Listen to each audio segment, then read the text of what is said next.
Esta es la Tierra, y esta porción de acá es el Amazonas. Aunque parece una porción pequeña en relación con el resto del planeta, lo cierto es que cumple un papel enorme para la vida por su participación en el ciclo del agua y en la regulación de la temperatura. Vamos a hablar sobre esto y del papel que tiene la vida animal para ver la importancia de garantizar la conectividad entre la cordillera de los Andes, la Amazonía y el Océano Atlántico. Una metáfora muy usual para referirse a la selva del Amazonas es la del pulmón, por su intercambio de oxígeno y dióxido de carbono con la atmósfera, algo fundamental para que todos podamos respirar. Sin embargo, la selva va mucho más lejos, tanto así que sin ella gran parte de América del Sur sería un desierto. ¿Pero por qué? Empecemos por señalar que el agua se acumula sobre todo en los océanos, y si bien el calor del sol la evapora y la sube por los aires, es necesario que el viento empuje el vapor tierra adentro. De otro modo, el agua no llegaría a los continentes, moriría la vegetación y se secarían grandes extensiones. La manera como el Amazonas entra en juego acá es complementando la labor de los vientos alisios, ayudando a atraer el aire y reteniendo el agua en tierra.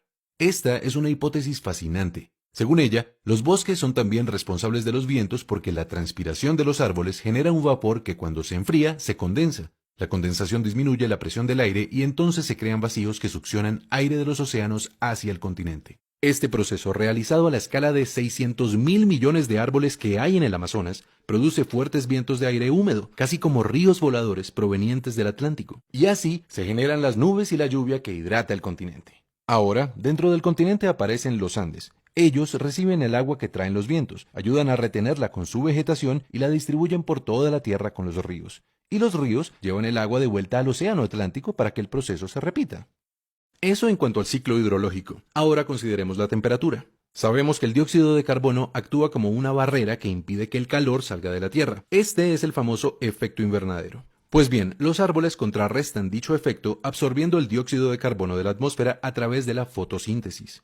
Con esto y con los sumideros de dióxido de carbono bajo tierra, el Amazonas anualmente le quita a la atmósfera más de 1 billón de toneladas de este gas, ayudando a contrarrestar el calentamiento global, que es consecuencia de nuestra sobreproducción de gases de efecto invernadero.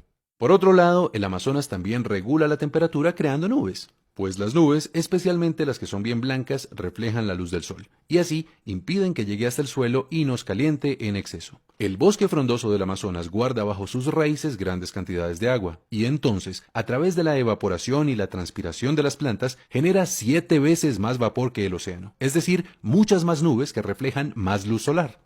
En resumen, regular la cantidad de oxígeno y de dióxido de carbono, mantener la temperatura dentro de ciertos rangos y participar en el ciclo del agua generando los vientos y reteniendo el agua en la tierra son algunas de las funciones que la Amazonía realiza de manera integrada con el Océano Atlántico y con la cordillera de los Andes. Sin embargo, todavía no tenemos la imagen completa. ¿Qué nos puede faltar?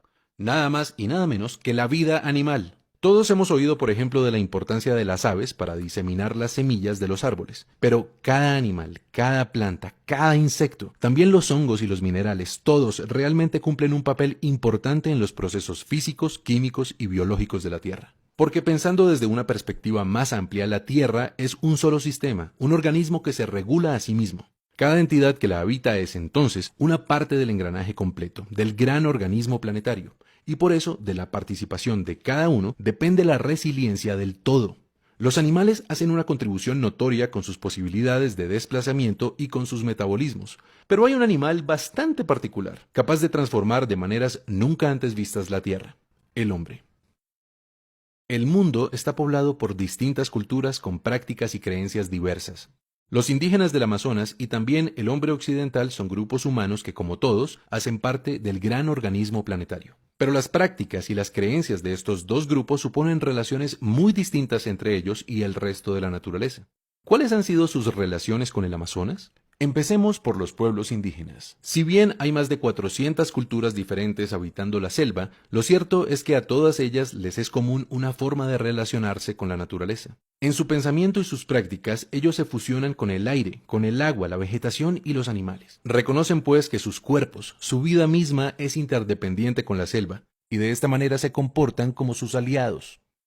Son miles de años de relación entre el Amazonas y los pueblos indígenas en los que la vida ha sido perfectamente sostenible con toda su diversidad. Y sería un error suponer que lo logran porque no transforman la naturaleza. Hay evidencia de que una décima parte de la tierra alta del Amazonas fue suelo fértil creado por ellos para ser aprovechado. Se sabe también que han afectado la selección de especies por su utilidad en la alimentación y los rituales. Y en todo caso, llegaron a ser millones de personas habitando el bosque. ¿Cómo han logrado ese equilibrio?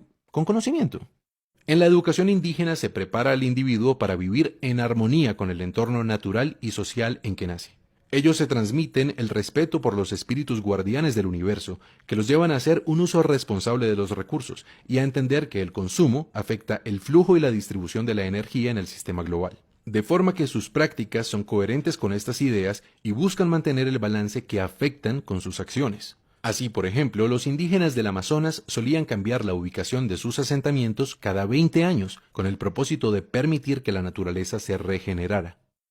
¿Y los occidentales? Bueno, su relación ha sido distinta. En lugar de sentirse como un ser integrado dentro de la totalidad, los occidentales se han concebido de manera separada. En su proceso de construcción cultural suelen crear una dicotomía particular entre naturaleza y sociedad. A la naturaleza acuden insistentemente en busca de la materia que les permite crear y sostener el espacio que construyeron para sí, la ciudad.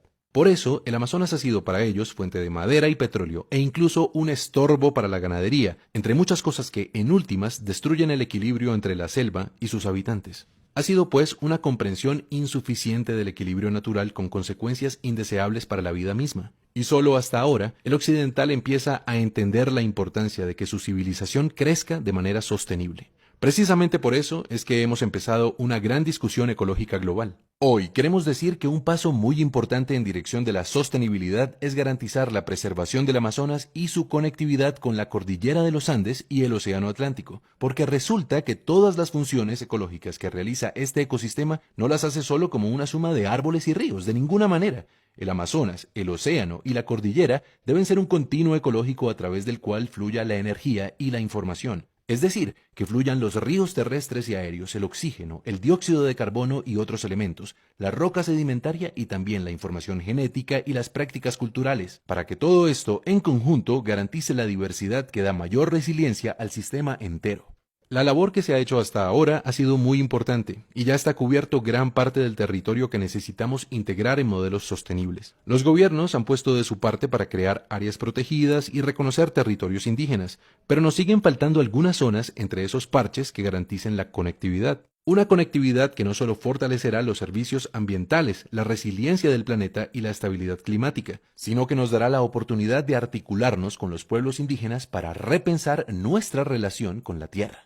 ¿Cuál es la mejor manera de relacionarnos con ella? ¿En qué consiste nuestra riqueza? ¿De qué depende nuestro futuro? Esta es una oportunidad que nos puede inspirar para que todos juntos, gobernantes y ciudadanos, busquemos respuestas y tomemos decisiones apropiadas para nosotros, como parte de un gran sistema global, nuestro planeta Tierra.